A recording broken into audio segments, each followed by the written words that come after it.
Alors Cimaero, c'est une société française qui forme des pilotes de ligne pour 180 compagnies aériennes à travers le monde. On a 65 pays qui viennent. On est non seulement reconnu par l'EASA, la DGAC en France, mais également par les autorités réglementaires d'un très grand nombre de pays, la Chine, le Nigeria, l'Afrique du Sud, enfin un très grand nombre. Alors le virtuel, ça permet d'aller plus loin que l'avion réel parce que le pilote qui vient dans un simulateur va pouvoir pousser la machine et donc l'avion virtuel dans des situations qu'il normalement ne devrait jamais rencontrer. Des pannes machines, des pannes moteurs, des pannes de système, des situations extrêmes. Et c'est tout l'intérêt de la simulation, c'est d'aller bien au-delà de l'avion en conditions réelles. Alors nous aujourd'hui, comme toutes les entreprises du secteur aérien, on a été touchés par la crise du Covid qui a entraîné une baisse d'activité. Néanmoins, l'obligation réglementaire des pilotes de se former, de maintenir leurs compétences en permanence fait qu'on a une activité qui continue malgré la crise. Et donc les pilotes viennent en permanence maintenir leur licence et leur niveau de compétence sur nos simulateurs, quelles que soient les conditions extérieures.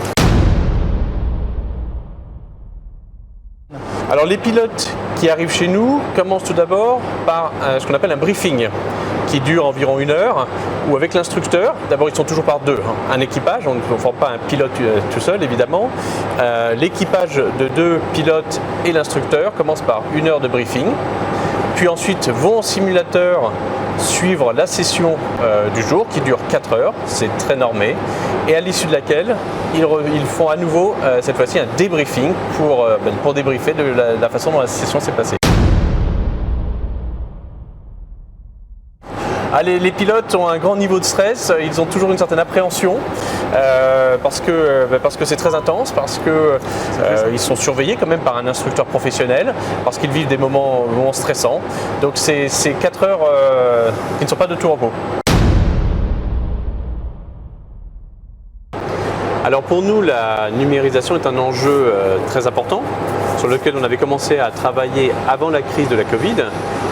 Mais la crise a été un catalyseur et un accélérateur de la numérisation. On a mené en particulier 2 projets.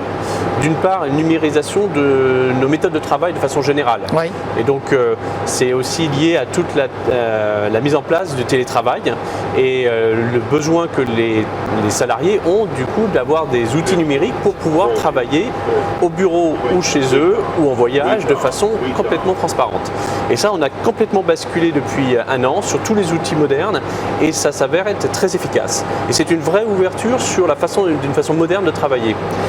Et puis quelque chose d'un peu plus spécifique à notre métier, c'est le basculement de tous nos cours de formation, les cours théoriques que les pilotes font en dehors du simulateur, que l'on faisait historiquement dans des salles de classe ici ou dans nos autres centres, et sur lequel on est intégré et que nous sommes en train d'intégralement basculer vers des plateformes de e-learning à distance, avec la possibilité pour les pilotes d'accéder ça de chez eux, et comme nous avons des pilotes qui peuvent venir de très loin, c'est très important, mais également des contenus enrichis et améliorés grâce au numérique.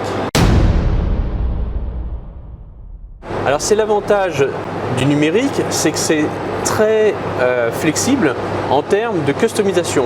Donc nous évidemment, nous avons un certain nombre de programmes qui sont basés sur les standards EASA. Et ensuite, client par client, nous pouvons adapter nos contenus et la numérisation nous permet de les adapter de façon encore plus fine et encore plus flexible aux besoins des clients.